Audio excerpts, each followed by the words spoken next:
I had no voice, so I'm grateful for this. Gradually this week I've managed to get it back. So I won't need to ask your hands up, those who can't hear me.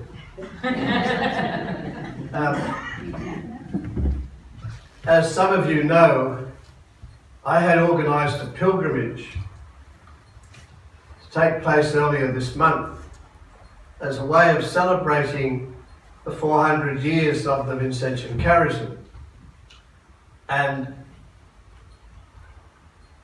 unfortunately, we did not get anyone. I had targeted members of the St. Vincent de Paul Society around the country, believing that I could get 25 people from that, at least among the society members. But the focus was to be on Vincent's journey.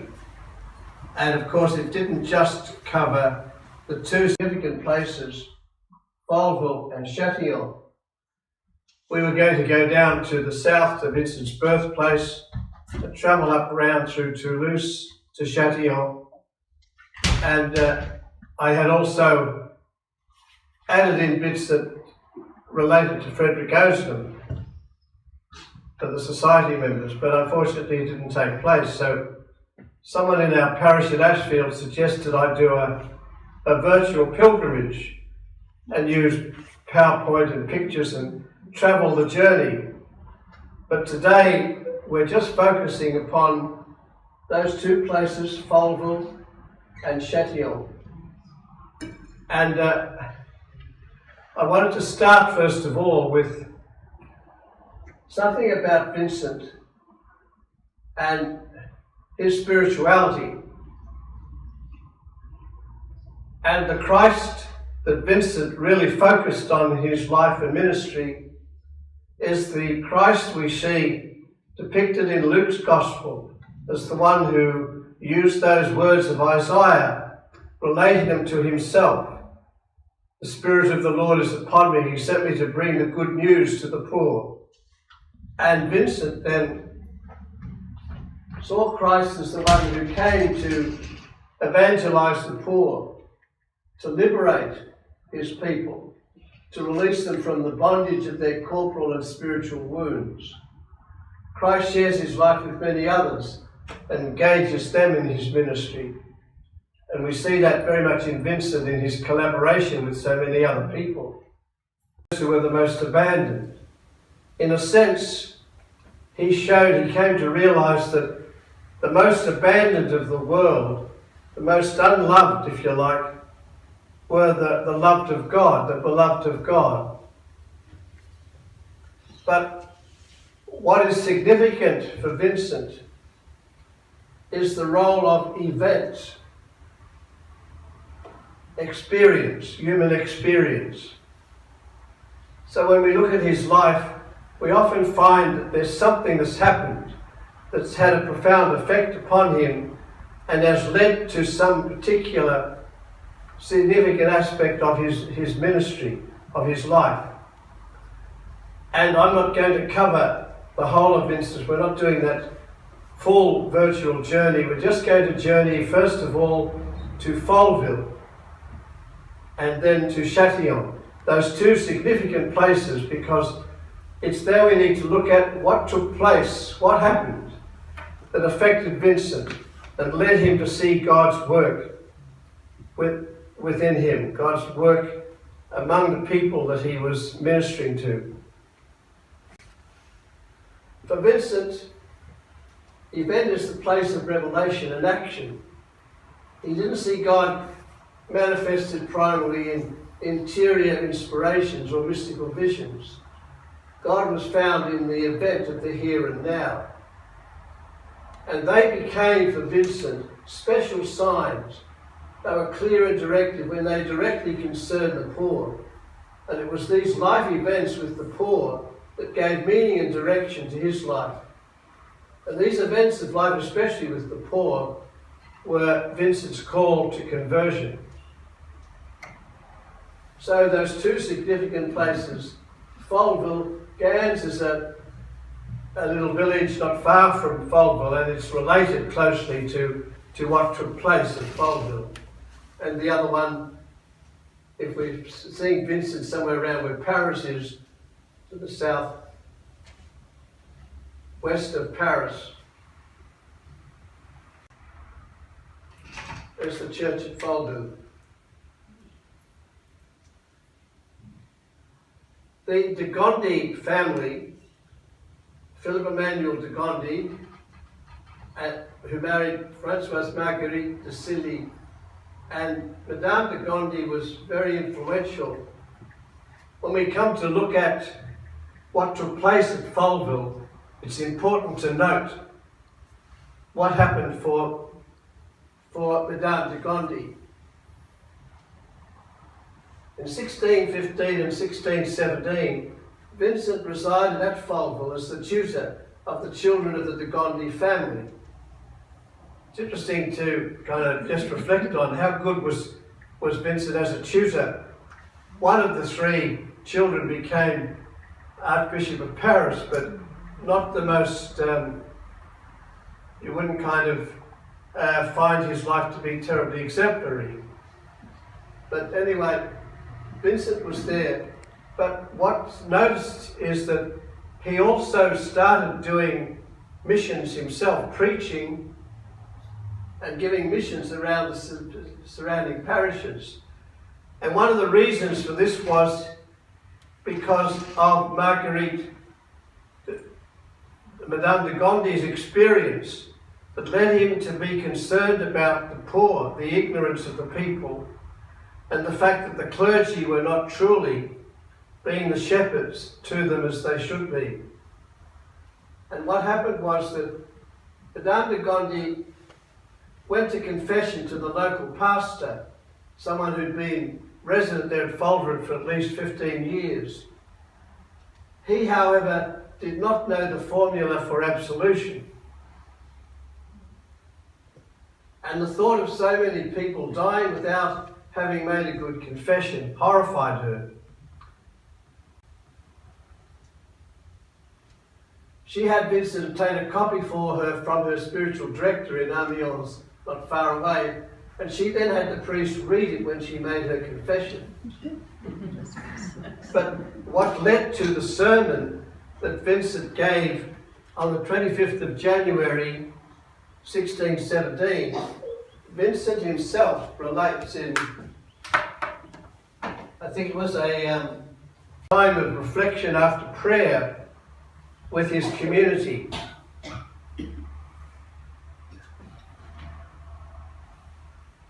And he said, "One day I was summoned to hear the confession of a poor man who was dangerously ill." And this took place at Gans, that other village not far from Foldville. And this man had the reputation of being the most upright man, or at least one of the most upright men in his village. It appeared nevertheless that he was burdened with sins which he had never had the courage to mention, as he himself loudly declared later in the presence of Madame de Gondi, the late wife of the General of the Galleys. "Madame, if I had not made a general confession, I would have been condemned because of the grave sins I had not dared to confess." This was January 1617. And on the feast of St. Paul's conversion, the 25th, Madame de Gondi asked me to preach a sermon in the church of Foldville to urge the villagers to make a general confession, which I did. I pointed out the importance and the usefulness of general confession, and then taught them how to make it well. And God had such great regard for the confidence and the deep faith of that lady that those good people were so touched by God. He blessed my sermon, and those good people were so touched by God that they all came to make their general confessions. I continued instructing them and preparing them for the sacraments, and I began to hear their confessions, but there was such a great crowd that I could not handle it with just one other priest who was helping me. And so Madame therefore sent word to the Reverend Jesuit Fathers at Amiens to ask them to come and assist us.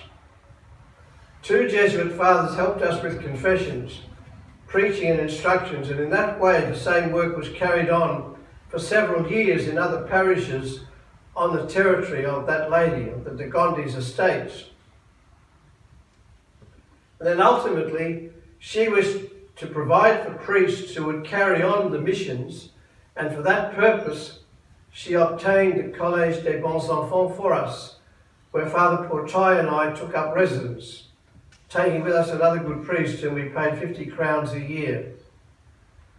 And that was to see the beginning of the Vincentian community, the priests of the mission, that poses the question of, did St. Vincent found our community, or was it Madame de Gondi? She provided the money and got the place so that it was established. But in one sense it was very much her initiative, but Vincent could see the hand of God in what had taken place. And it's important to note, of course, that she is the one who gets this message from this man, that Vincent didn't relate anything that took place in the confession, but the fellow himself spoke quite openly about what had happened for him. And that gave her the information that she needed to urge Vincent to preach that sermon. In 1994, boy, that's a jump, isn't it? 16, 17. In 1994, when I was on the staff at the seminary in Adelaide, I had a 6-month sabbatical, and because of a program training spiritual directors that 2 or 3 of us in Adelaide were going to introduce the following year, most of what I did was in the United States or Canada, and I did focus on programs training spiritual directors over there. But at the beginning, I went to France. I went to Paris and tried to focus on doing there was a book by one of the French Vincentians on kind of a walking tour of sites associated with Vincent de Paul around Paris. But the place I wanted to get to was Folleville, and to get to the church. And through one of our men in Paris, who contacted a Vincentian priest at Amiens, who was the parish priest of a parish that the Vincentians had, I was able to get up there and to meet with him. And he drove me out to the parish church. This was back before digital cameras, so I had to, these are all photos that I put together, hanging it in my room. And one of the photos which was significant was this one of me standing in front of the pulpit. And for some time, I used to believe that that was the pulpit from which Vincent preached. And I was horrified later to discover that it wasn't. That in 1620, and this comes after the experience of Vincent at Châtillon, when Vincent returned to the de Gondys put a new pulpit in the church.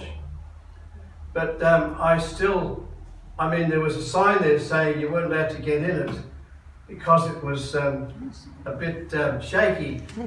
But I at least had myself standing in front of it, and I put it among photos of the church, the ruins of the de Gondy villa, which are next door, and mainly these are pictures of Folleville. Those three are of the maze of our former mother house in Paris, and where the reliquary of Vincent and his remains. Anyway, I'll leave that.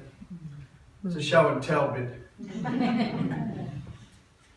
But I said it's before digital cameras, so I really didn't get a chance to kind of scan pictures and have them up here on the wall. But they're there if you want to have a look at my artwork. So the importance of what happened, events, some experience of Vincent that led him to preach the sermon that saw the coming together of a band of priests to give missions to the poor people in the country around France, and starting in that area in the north of France where the de Gondi estate was. The second place of significance that we certainly consider this year is Châtillon. The Church of St Andrew. Vincent was assigned here in 1617 by Cardinal de Berulle. The parish was in terrible disarray when Vincent arrived. He soon, however, won the support of the people through his pastoral care. We were going to stay for a couple of nights in Châtillon on our pilgrimage, and I meant to put in a picture of a photo of a statue that's in a little parkland not far from St Andrews. Châtillon Les Doms is how it was, the Les Doms referring to the ponds that were around the area. But it's now called Châtillon sur Chalaronne, the river. The church there still exists. It dates back to 1272, though it was not completed until the 15th century. And inside one new section of it, there are a number of stained glass windows depicting the life and work of Vincent de Paul there. And Châtillon is important, but the question now as we come back to event, what on earth led Vincent from Folleville to Châtillon? Well, who do you think is also influential, if you like, although she didn't appreciate it, but Madame de Gondi was very much responsible for Vincent moving to Châtillon. And this is what happened. It appears that the rich, beautiful, powerful, pious, and emotionally needy as she was, Marguerite came to occupy too much of Vincent's time and emotional energy. In addition, he and his two employers, both Madame and Henri, were of practically the same age. Vincent later wrote, "I used to hold it as a maxim to consider the general in God and God in him, and to obey him as God and his late wife as the Virgin."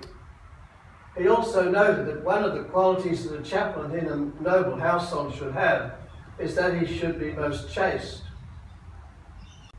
So, we come to see Vincent as very human and struggling in his relationship with Madame de Gondi. So in this dangerous emotional and spiritual mix, the 36-year-old priest had to break free to make his own way. It's interesting that Vincent he'd been pastor of a church in Paris at Clichy, and he was nominally still the pastor there. You could be pastor of a parish and not be resident there. And I hope I'm not horrifying you, but we must remember Vincent was very ambitious. He really was looking to, here he is at 36, but at one point he was hoping he might retire at about the age 26. And he would have a benefice, he would have somewhere where he would have funds so that he would be able to retire, but he'd also be able not just to support himself, but to support his family. And so that desire to, he did some great work in different places, and Châtillon is extraordinary as to what happened here. A very simple incident. Why go to Châtillon? Well, Châtillon happened to be free. They were looking for someone. Vincent was available. That's as simple as that. But what happened there? And why is it so significant? It was in Châtillon that a woman informed Vincent before Mass about the dire need of a family with children who were without food and that there was sickness. Vincent spoke of this need in his homily. As a result, the people spontaneously and generously gave ample food, probably too much in Vincent's estimation. And it was this experience that taught Vincent of the need to organise a charity. And this led to the establishment of the first confraternity of charity, what later would be known as the Ladies of Charity, or the AIC, the International Association of Charities. August 22nd, 1617, was the founding of the first confraternity of charity, later the AIC. I found that on the FAMVIN website and I was intrigued by what it's found, but AIC's identity, the motivations of our action. And would you believe, 2017, what happened? They had an international conference in Châtillon. Unfortunately, I wasn't there at all, but there are a number of associations in different parts of the world. I think they're strong in the US, the Ladies of Charity. But that simple but very significant experience in Châtillon led Vincent to organise the first of his confraternities of charity, to do something about having organisation for the distribution of food to the poor. And we can see with all the charities throughout the world what has stemmed from that time. Do you get a sense of why this year is important? 400 years of the Vincentian Charism. That going out following Christ as the evangelizer of the poor. I don't know exactly that, not having got to Châtillon this year, and my memory of it, of course, is going back to year 2000, I think we were there. But it's obviously there's a big place for, I don't know whether I left the other photo, no, I took it away.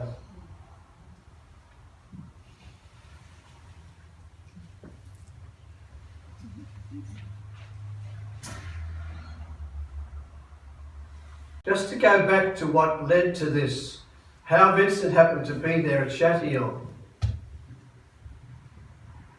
I find that it's quite encouraging to see how Vincent was struggling in his relationship with the de Gondis, and that it would so affect him that he would make the move to go to Châtillon. Not that he knew that this experience was to lead to him setting up confraternities of charity. And I'd have to be saying with the confraternities later, the community company of the Daughters of Charity would develop as a result of, well, some country women, country girls wanting to assist the ladies who were doing the great work of these confraternities. So we see the beginning of something quite extraordinary, and yet it has such a very human kind of backdrop to it. No one is suggesting that Vincent was kind of falling in love with Madame de Gondi, but he was having all sorts of problems, obviously relating to her, working with her, and he needed to get away. And she eventually managed to get him to come back, and he did return to the de Gondis, but he was starting to make that total commitment to working for the poor. The chapel at our former mother house, there are little brochures to explain something of what's in the chapel, and on the front is just a picture of Vincent. And so when I got off the train, I had to kind of walk forward holding this. And while my French was rather limited. This man, I forget his name now, Father Andre or something, his French, he had no English, but we managed to communicate for the day. And he showed me the cathedral in Amiens, which is a beautiful cathedral, Notre Dame Cathedral there. And for an Australian, it's great to see the different things that they're honouring, the Australian troops and so on, who featured in that region in the First World War. And then after we went out to, it was interesting, he had to phone some lady to open up the church at Folleville for us. And then, very sensitive man, because we were inside, and I think he kind of got the idea that I would like to have a bit of quiet there, but she kept chatting away, and I think eventually he had to kind of just suggest that she be quiet for a while. But he was very, very good that way. But on the way back to Amiens, we stopped at the war cemetery there, and I mean, it was kind of a fascinating day that I had. But above all, I was so delighted to get to Folleville. I was back there a few years later with about 70 other Vincentian priests. We were doing a special program in Paris, helping us to be able to properly assist the Daughters of Charity in our roles in different provinces. And we had a mass there in the chapel. But that day that I was just there, I mean, I didn't have time to kind of tell them to disappear for a while and have quiet, but it was just having visited. And I think the significance of the place, and unfortunately the significance of the pulpit. I mean, I was, as you'll see from this photo, I'm only standing in front of the pulpit, but later, and Therese knows about this, there were a group of Australian pilgrims, Vincentian pilgrims from Australia, that were on their way to Cologne to the World Youth Day, and they did a Vincentian pilgrimage and went up to Folleville. And one of our younger men who had been with me in Adelaide and across the way here for a short time was one of our students. He showed me a lot of the photos. He sent me a disc with all these photos, and I couldn't believe it. He was there in full vestments in the pulpit, had his picture taken.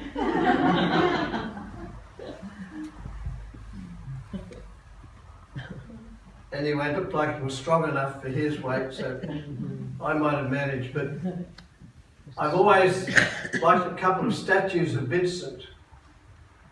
I don't try to emulate it, but there's one down in the south, down near the Dax where he was born, that shows him very agitated. It's kind of, you can see the vestments are swirling around a bit as he's preaching. And it's always impressed me as someone who was on fire with what he believed and what he was preaching. I certainly couldn't do that last Sunday. I mean, I was delighted to find after Mass last Sunday at Ashfield that my homily was complimented when it was with a squeaky voice, and it was one of the shortest that I'd ever given. And I thought to myself, well, maybe that's the reason why the person after Mass complimented my homily, because it was short and sweet.